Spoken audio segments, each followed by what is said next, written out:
ऐ मुआज़ मैं तुमको अहले किताब की तरफ भेज रहा हूँ, यमन की तरफ भेज रहा हूँ, वहां जाकर के तुमको अल्लाह की दीन की दावत देना है, इस्लाम का पैगाम फैलाना है, इस्लाम की दावत को आम करना है।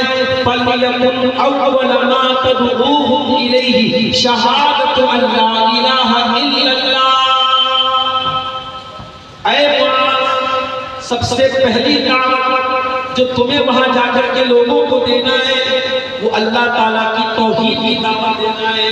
उनको जाकर के ये बताना है कि अल्लाह के सिवा कोई इबादत के लायक नहीं, तौहीद की दावत सबसे पहले।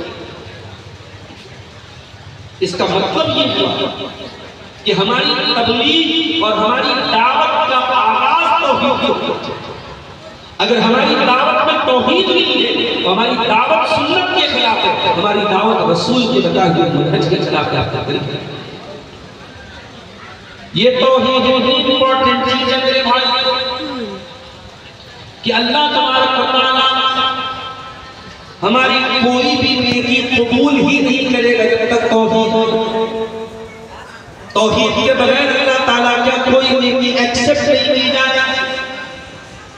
कुरान का 15वां पारा उठाइए, अल्लाह फरमाता है वमन अरादल आखिरता वसअ लहा सअयहा वहुवा मुमिन फउलाइका कान सअयुहुम मशकूरा।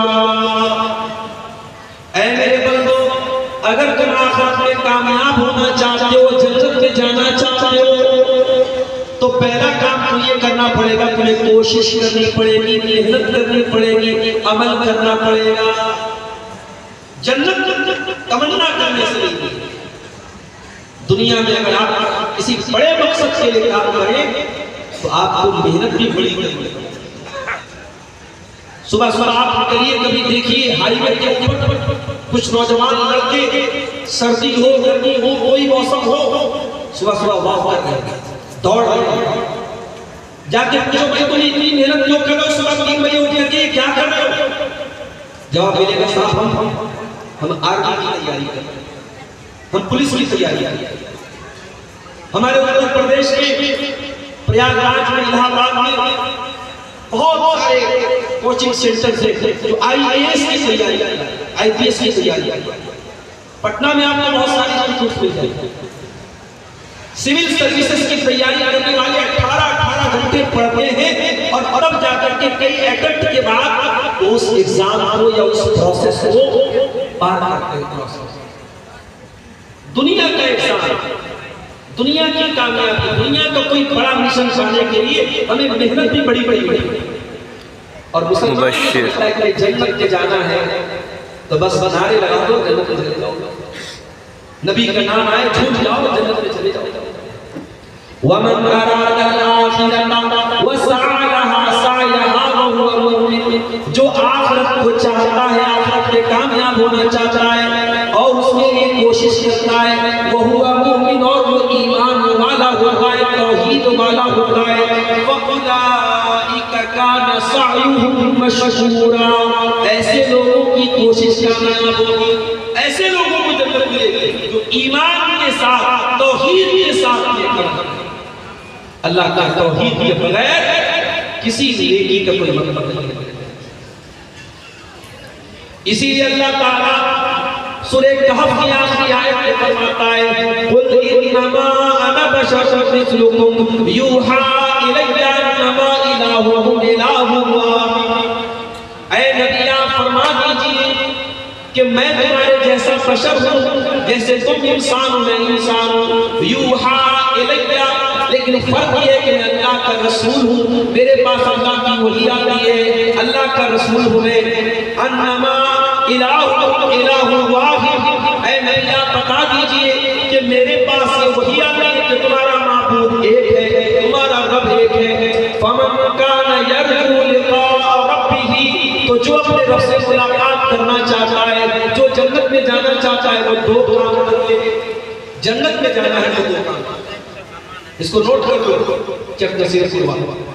जन्नत में जाना है तो ये 2 काम करना, ये अल्लाह कह रहा है। इस सूरह कहफ की आखिरी आयत है वलियामल अमलन सालिहा। पहला काम तो ये करना है कि जो भी अमल करो वो नेक अमल हो, वो अमल साले हो, उस अमल के ऊपर प्यारे रसूल की मुहर लगी हो, उस अमल के ऊपर कुरान सुन्नत की मुहर लगी हो। दुनिया किसी अमल को नेक अमल कहती है, वो नेक अमल नहीं है। समाज किसी अमल को नेक अमल कहता है, वो नेक अमल नहीं है। जिस अमल को रसूल ने नेक कहा, जिस अमल को सहाबा ने नेक समझ करके किया, वही अमल नेक अमल हो सकता है। अभी रजब की 27 तारीख आई, कई लोगों ने मुझसे व्हाट्सएप पर सवाल पूछा, मौलाना साहब 27 रजब को रात में कितनी रकात नमाज पढ़ी? 27 रजब को रोजा रखने की क्या फजीलत है? मैंने कहा कोई फजीलत नहीं है।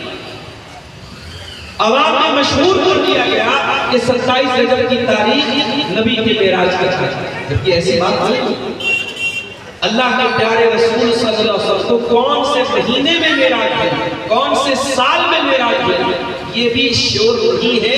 इसका भी कोई ऑथेंटिक प्रूफ नहीं है, कोई सबूत नहीं। और आपने 27 रजब को बाकायदा शब-ए मेराज बना लिया गया। उस रात में इबादत हो रही है, रोजा रखा जाता है। अल्लाह कह रहा है फलियामल अमलन सालिहा, अगर कामयाब होना है, अगर अल्लाह से मुलाकात करना है, अगर जन्नत में जाना है, तो जो अमल करो वो नेक अमल करो। और दूसरी कंडीशन क्या है? वला युशरिक बिइबादति रब्बिही अहदा, अपने रब की इबादत में किसी को शरीक मत करना, शिर्क मत करना, तौहीद पर कायम रहना। अल्लाह ताला के यहाँ अगर कामयाब होना है तो नेक अमल करना, नबी की सुन्नत के मुताबिक अमल करना और शिर्क मत करना, ये दो कंडीशन है। इसीलिए अल्लामा इब्न तैमिया रहमतुल्लाह अलैह कहते हैं कि पूरे इस्लाम का खुलासा इस आयत के अंदर बता दिया गया। इसमें दो सवालों का जवाब दे दिया गया, इबादत किसकी? इबादत सिर्फ अल्लाह की, और इबादत कैसी? इबादत रसूल की।